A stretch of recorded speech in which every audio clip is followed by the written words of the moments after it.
Assalamualaikum warahmatullahi wabarakatuh. Alhamdulillah anak-anakku, kita bisa belajar lagi dalam pelajaran IPA dengan materi hari ini adalah ciri khusus hewan dan tumbuhan. Sudah siap ya? Yuk kita ciri khusus hewan dan tumbuhan. Ciri khusus adalah ciri yang membedakan beberapa makhluk hidup dengan makhluk hidup yang lain. Ciri khusus ini berfungsi untuk makhluk hidup dapat beradaptasi. Tujuan adaptasi adalah untuk bertahan hidup dengan cara melindungi diri dari pemangsa, mencari makan, dan menyesuaikan diri terhadap kondisi lingkungan. Baiklah, yang pertama adalah ciri khusus hewan. Hewan yang pertama adalah burung hantu.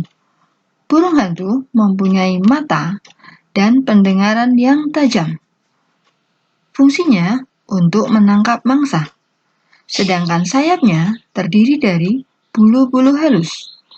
Fungsinya agar saat terbang tidak bersuara, sehingga mangsa tidak kabur.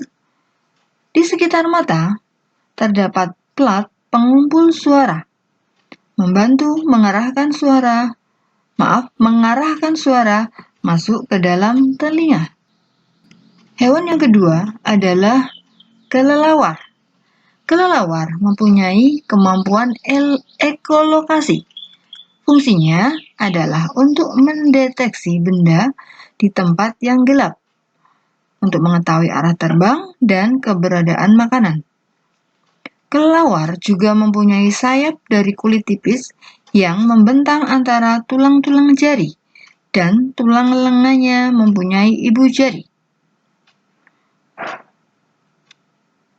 Oke, maaf saya ulang ya.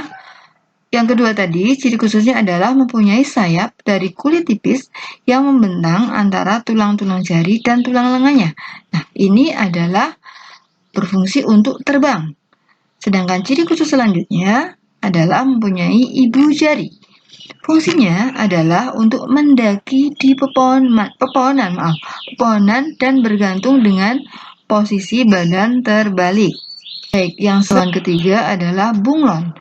Bunglon mempunyai ciri khusus, yaitu lidah panjang dan lengket. Fungsinya adalah untuk menangkap mangsa. Sedangkan tubuhnya itu bisa berubah warna atau disebut mimikri. Fungsinya adalah untuk menyamar sesuai lingkungan. Ini untuk mengelabui musuh. Hewan yang keempat adalah landak semut. Landak semut mempunyai lidah panjang dan lengket. Fungsinya untuk menangkap mangsa. Kemudian landak semut juga mempunyai kulit yang tebal dan berduri untuk melindungi diri dari musuh. Hewan yang kelima adalah ular. Ular mempunyai sensor di kepalanya dengan organ Jacobson. Fungsinya untuk mendeteksi mangsa dengan panas tubuhnya dan keadaan yang ada di sekitarnya. Ular juga mempunyai bisa atau racun untuk melindungi diri dan untuk berburu mangsa. Ular menjulurkan lidahnya sebagai indera pembau. Ini adalah bebek atau angsa. Bebek mempunyai ciri khusus yaitu selaput di sela-sela jari kakinya. Fungsinya untuk membantu berjalan di lumpur atau berenang di air. Bebek mempunyai mulut berbentuk sudu. Fungsinya untuk mencari makanan di lumpur. Sedangkan bulu bebek mengandung lapisan minyak yang tebal agar bulunya tidak basah sewaktu berada di air. Selanjutnya adalah lele. Ciri khusus lele adalah mempunyai misai.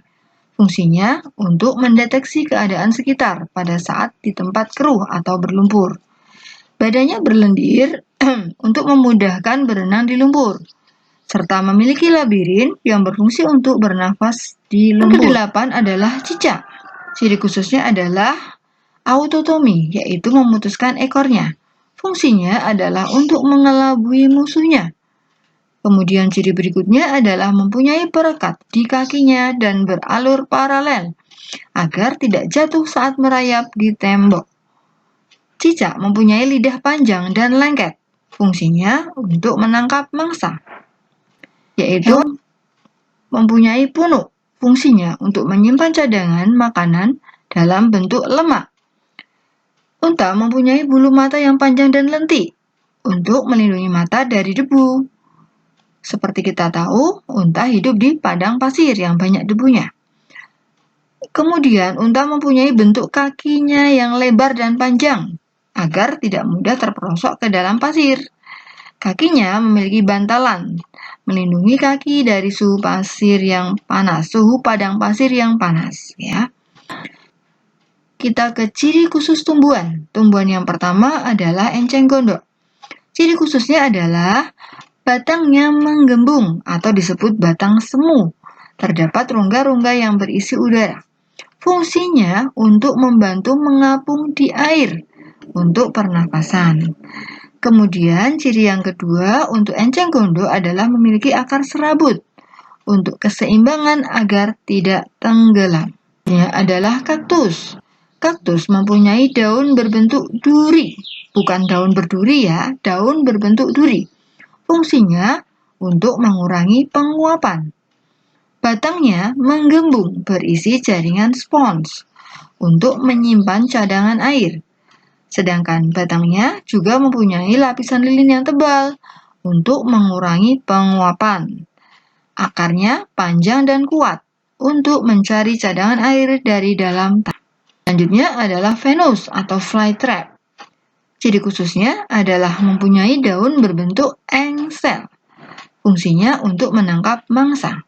Daunnya mengeluarkan bau yang khas dan berwarna mencolok. Ini berfungsi untuk menarik perhatian serangga. Adalah teratai. Ciri khususnya mempunyai batang yang berongga berisi udara agar dapat terapung di air dan keluar masuk dan sebagai tempat keluar masuk karbon dioksida pada proses asimilasi atau fotosintesis. Yang selanjutnya cirinya adalah mempunyai daun yang lebar dan tipis untuk mempercepat penguapan. Daunnya juga memiliki lapisan pembersih untuk membersihkan daun dari kotoran. Dan kelima adalah kantong semar. Ciri khususnya dia menghasilkan cairan yang berfungsi untuk mencerna serangga. Ini guna memenuhi kebutuhan nitrogennya, ya. Jadi kebutuhan nitrogen dari kantong semar ini diperoleh dari serangga yang dicernanya. Tanaman yang keenam adalah Rafflesia. Ciri khususnya adalah mengeluarkan bau busuk. Fungsinya untuk menarik perhatian serangga. Nah, nanti serangga yang datang itu akan membantu penyerbukan dari tanaman Rafflesia ini. Rafflesia memiliki bagian yang memantulkan cahaya.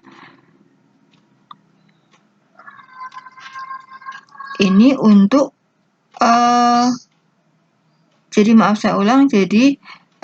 bagian cahaya ini untuk menarik parasit, ya, menempel.